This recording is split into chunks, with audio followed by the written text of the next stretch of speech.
पद्मनाभं सुरेशं विश्वाधारं गगनचेत्रसं मेघवर्णं शुभांगं लक्ष्मीकान्तं कमलनयनं योगिवर्यानुगम्यं वन्दे विष्णुवैभववर्णं सर्वलोकैकनाथं। प्रथमाध्याय प्रारंभ करते श्री सूत जी महाराज कहते कि सोनकादि 88,000 देखिए, सोनकादि 88,000 ऋषिगण एकदा नारद योगी प्राण थे। 88,000 ऋषिगण, सोनकादि 88,000 ऋषिगण नेमिसारण्यम क्षेत्र आया। नेमिसारण क्षेत्र में 88,000 ऋषिगण इकट्ठे हुए। पर लेकिन ब्रह्मा जी के पुत्र नारद जी कहाँ गए? कलियुगम कलिकार्थम नास्तिकम योगम, अर्थात इस कलयुग में गली गली में भ्रमण करने लगे। ब्रह्मा जी के पुत्र नारद जी नहीं पहुंचे। कहां पर? नेमिसारण क्षेत्र में।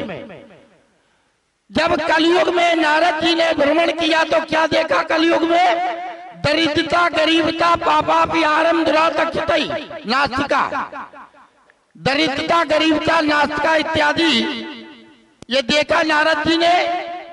तो नारद जी ने विचार किया कि तो पाप अधिक हो रहा है, तो थोड़ी देर आगे चलते हैं नारद जी। तो ये पृथ्वी माता गौ का रूप धारण करके आगे से चली आ रही थी। नारद जी थे हाथ जोड़ करके गौ का रूप धारण करने वाली पृथ्वी माता ने कहा कि हे महाराज, यदि अधिक पाप छा जाएगा तो हम फट करके धरातल को चले जाएंगे, फंस जाएंगे। इसलिए महाराज हमारे पाप को उतारने के लिए, हमारा हरा भजन करने के लिए, पाप मोक्ष करने के लिए कोई उपाय सोचिए। तो नारद जी नेमिसारण क्षेत्रायाम प्रस्थान हो, नेमिसारण क्षेत्र की ओर प्रस्थान किए। तो जाकर के जब नेमिसारण क्षेत्र की सीमा में प्रवेश हुए भगवान, तो किसकी दृष्टि पड़ती है ब्राह्मण देवता के ऊपर? भगवान विष्णु की। भगवान विष्णु ने देखा कि ब्राह्मण पुत्र नारद जी पधार रहे हैं, तो भागवत में लिखा है कि अतिथि देवो भव, अतिथि देवो भव। तो भगवान विष्णु स्वयं खड़े हो गए। तो नारद जी ने देख करके भगवान को प्रणाम किया और भगवान ने कहा कि कारणम अवगता, हे नारद जी क्या कारण है इतना लेट होने का? जो 88,000 ऋषिगण इकट्ठे हुए आपका विराजमान नहीं हुआ है, तो ये प्रभु बताइए। तो नारद जी ने कहा कि महाराज मृत्यु लोक में मनुष्य दरिद्रता, बीमारी, गरीबता, निर्धनता, पापा पिहारी नाना प्रकार से परेशान हो रहे हैं। तो महाराज इस मृत्यु लोक का भार उतारने के लिए कोई छोटा सा उपाय बताइए, क्योंकि मृत्यु लोक में कलिकाल में बहुत गरीबता भी है, निर्धनता है। तुम्हारा कोई छोटा उपाय बताइए जिसके करने से मनुष्य तत्र मोक्ष वांछित फल को प्राप्त हुए। तो देखिए भगवान ने उसी समय शंकर चक्र गदा धारण किया और अपना विष्णु रूप लेकर के कहा कि परोपकारंती फलंती वृक्षा। अरे आप ब्राह्मण पुत्र में तो जानता था कि ब्राह्मण केवल अपने लिए ही मांगता है, लेकिन आपने तो परोपकार संसार के लिए, कल्याण के लिए मांगा है। जाइए प्रभु, भगवान ने कहा कि जाइए मृत्यु लोक के लिए, कलिकाल के लिए। सत्यनारायणम वांछितम फलम प्राप्त, जाओ भगवान सत्यनारायण की कथा श्रवण कीजिए विधि विधान के साथ, जाओ वांछित फल प्राप्त होगा, मनोकामनाएं प्रबल होगी, इच्छाएं पूर्ण होगी। नारद जी ने कहा कि महाराज उपायम जनामी, क्या विधान है और किस दिन करना चाहिए इसका विस्तार से बताइए।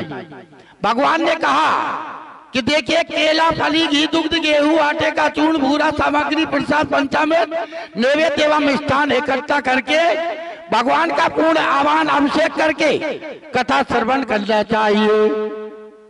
ठीक है महाराज, भगवान ने कहा, नारद जी ने कहा कि ठीक है प्रभु, अब दिन में 7 दिन होते हैं तो कौन से दिन करना चाहिए, क्या मुहूर्त है?